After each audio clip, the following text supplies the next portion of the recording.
Gempa bumi mengguncang Kabupaten Garut, Jawa Barat pada Sabtu malam. Masyarakat pun panik saat gempa terjadi.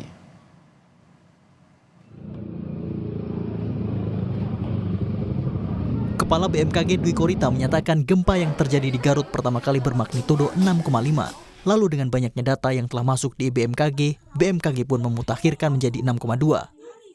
Adapun epicenter gempa bumi terletak pada koordinat 8,39 derajat lintang selatan dan 107,11 derajat bujur timur atau tepatnya berlokasi di laut pada jarak 156 km arah barat daya Kabupaten Garut, Jawa Barat pada kedalaman 70 km.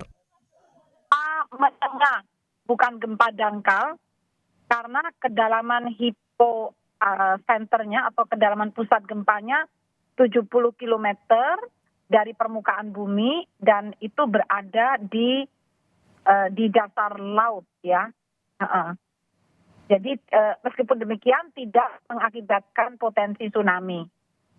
Efeknya tentunya guncangan gempa ini mengakibatkan jadi kita lihat guncangan gempa ini kekuatannya bervariasi dan sebaran zona yang terguncang ini efek sebaran zona yang terguncang ini cukup luas, mulai dari Jawa Barat, Jawa Tengah sebagian, serta Jawa Timur sebagian.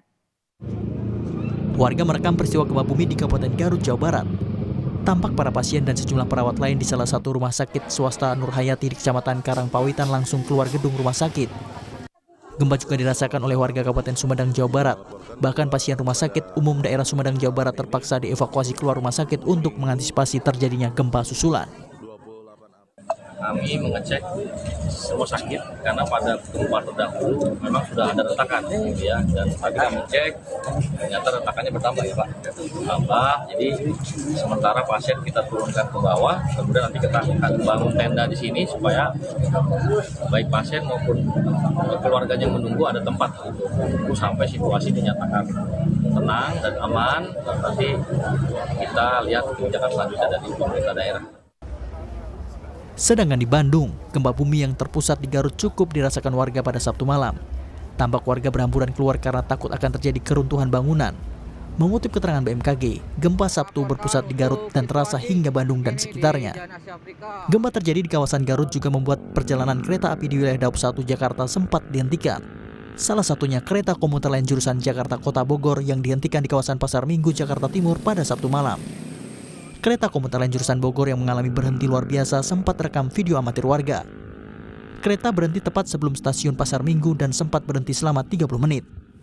Sejumlah petugas dari awak sarana perkereta apian juga terlihat melakukan pengecekan terhadap jalur kereta api yang dilalui. Setelah dirasa aman, perjalanan kereta komuter lain jurusan Jakarta Bogor kembali dilanjutkan. Tim Liputan Kompas TV. Saudara, informasi terkini di Garut, Jawa Barat pasca guncangan gempa bermagnitudo 6,2 Sabtu malam. Kita bergabung dengan jurnalis Kompas TV Ridwan Mustafa. Selamat siang Ridwan, yang Anda pantau sampai saat ini bagaimana kondisi warga pasca gempa? Ya, Vidi dan juga saudara, pasca gempa bumi yang terjadi Sabtu malam berkekuatan 6,5 magnitudo yang terjadi pada pukul 23:29 waktu Indonesia Barat. Saat ini memang kondisi warga di Kabupaten Garut kondusif. Walaupun demikian, pasca gempa yang terjadi semalam, pemerintah Kabupaten Garut melalui Badan Penanggulangan Bencana Daerah atau BPBD Kabupaten Garut mencatat sedikitnya ada 41 rumah yang terkena dampak dari gempa semalam, di mana 41 rumah tersebut tersebar di 16 kecamatan di Kabupaten Garut, mulai dari Kecamatan Pamengpek, Talegong, Banjarwangi, Singajaya, Bungbulang, hingga di Kecamatan Cilawu dan juga Sucinaraja. Dari 16 kecamatan tersebut yang memang terdampak dari gempa semalam, sedikitnya ada 4 orang yang menjadi korban atau mengalami luka-luka, di mana 4 orang tersebut mengalami luka ringan, yang mana 4 orang tersebut terbagi kepada 3 wilayah di 3 kecamatan, mulai di Kecamatan Pamengpek, Cisompet, dan Singajaya. Meskipun demikian, tidak ada korban jiwa dalam peristiwa gempa semalam.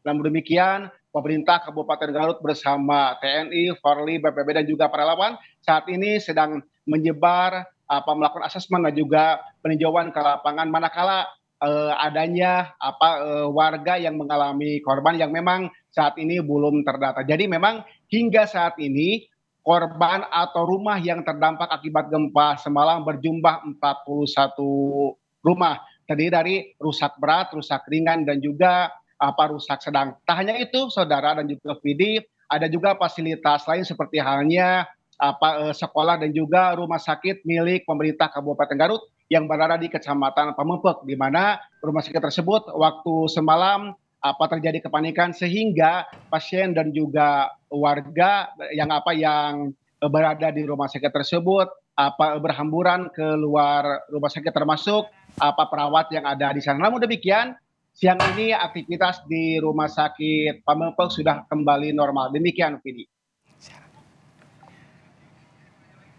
Baik, Ridwan, 41 rumah Anda sebut rusak. Nah, ini bagaimana dari pemerintah? Apakah ada jaminan untuk melakukan perbaikan atau seperti apa, Ridwan? Memang 41 rumah yang terkena dampak tersebut, baik itu rusak berat, sedang, dan juga ringan. Saat ini memang pemerintah Kabupaten Garut tidak menyediakan tempat pengungsian.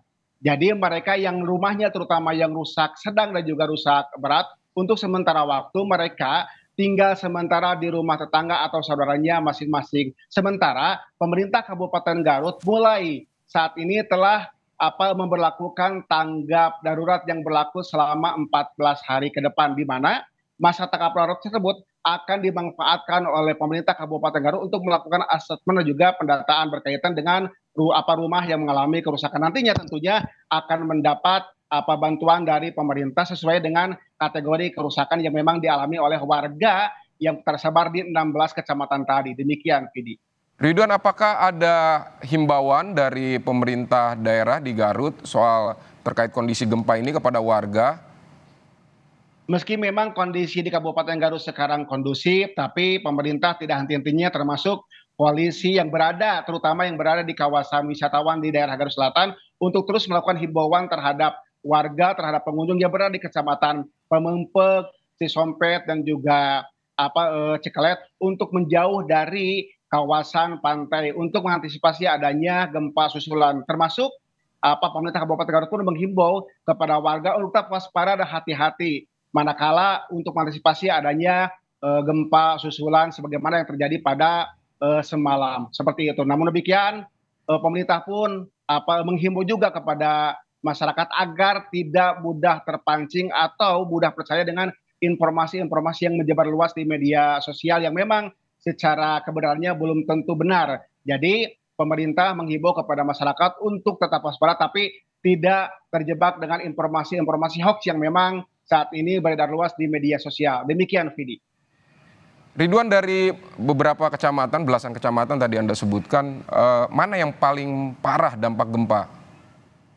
Memang kalau kecamatan yang paling parah terkena dampak semalam itu terjadi di daerah kawasan Garut Selatan. Seperti halnya yang tadi saya sebutkan, mulai di Kecamatan Singajaya, Banjarwangi, Pamempek, Cikelet, hingga Talegong. Tapi mesti demikian, tidak hanya di kecamatan yang berada di kawasan Garut Selatan saja. Seperti halnya di Kecamatan Cilawu, Susinaraja yang memang lokasinya tidak jauh dari kawasan Garut Kota, itu pun terkena dampak. Jadi memang untuk gempa semalam ini kondisinya memang tidak terpusat di satu titik tapi tersebar di beberapa titik, sehingga yang jumlah 41 rumah tadi tidak tersebar atau tidak terpusat di satu kecamatan saja tapi menyebar di beberapa titik seperti itu, sehingga memang saat ini berbagai upaya terus dilakukan, termasuk para pejabat lingkungan Pemkab Garut sekarang sudah mulai menyebar ke beberapa kecamatan untuk melihat dan juga menginventarisir kerusakan-kerusakan manakala nantinya ada kerusakan yang memang ada kerusakan susulan di luar dari jumlah yang 41 rumah tadi. Demikian, Vidi. Sudah berapa titik-titik pengungsian yang disediakan oleh pemerintah? Jadi gini, Vidi dan juga saudara, untuk titik-titik pengungsian yang akan disiapkan oleh pemerintah Kabupaten Garut nantinya akan berkoordinasi dengan pemerintahan kecamatan dan juga pemerintahan desa. Tentunya di sana akan disiapkan tenda-tenda atau posko manakala memang nantinya dibutuhkan untuk dilakukan pengungsian. Jadi nantinya bahwa tempat pengungsian yang akan dimanfaatkan oleh para pengungsi manakala memang diharuskan untuk mengungsi nanti akan dipusatkan di beberapa sentral, terutama yang lokasinya berdekatan dengan pemerintahan desa ataupun pemerintahan kecamatan yang tadi saya sebutkan di 41 kecamatan yang tersebar di Kabupaten Garut, di mana jumlah kecamatan yang ada di Garut ini jumlah keseluruhan ada 42 kecamatan, tapi yang memang terdampak dari gempa semalam jumlahnya hanya 16 kecamatan saja. Demikian, Fit. Untuk korban yang luka-luka seperti apa penanganannya, Ridwan? Apakah juga akan ada bantuan dari pemerintah daerah begitu untuk biayanya atau seperti apa? Nah, kebetulan untuk korban yang mengalami luka-luka saat ini ada satu orang yang masih dirawat di salah satu klinik di Kecamatan Singajaya. Sementara sisanya yang 3 orang tadi sudah pulang ke rumahnya masing-masing. Tentunya yang warga yang mengalami luka-luka yang masih dirawat di klinik setempat itu secara biaya akan ditanggung oleh pemerintah. Karena memang mengapa itu sampai terjadi? Jadi saat kejadian warga tersebut panik, apalagi korban merupakan warga yang sudah lansia. Jadi ketika gempa terjadi, dia lari keluar rumah dan dia terjatuh seperti itu, sehingga akhirnya mengalami luka-luka dan langsung dibawa oleh keluarganya dan juga tetangga terdekat, dibawa ke klinik setempat atau ke klinik terdekat. Demikian. Saat ini berarti yang bisa Anda gambarkan seperti apa? Apakah warga sudah bisa melakukan aktivitas seperti biasa tanpa khawatir atau seperti apa, Ridwan?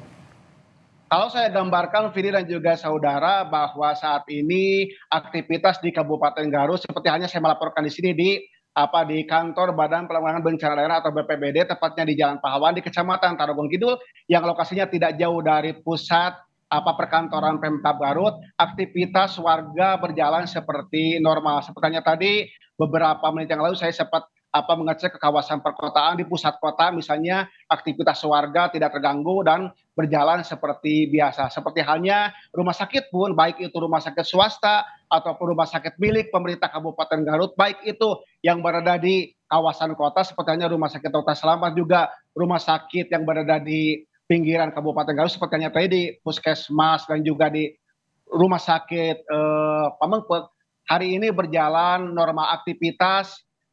Petugas medis melayani pasien berjalan seperti biasa, termasuk pusat-pusat pertokoan yang berada di Kabupaten Garut pun beraktivitas seperti biasa, termasuk juga tempat-tempat wisata pun berjalan normal dan tidak terganggu dengan adanya gempa yang terjadi semalam. Seperti itu, Pidi. Baik, Ridwan Mustofa dari Garut, Jawa Barat, terima kasih untuk laporan Anda. Selamat bertugas kembali dan juga tetap waspada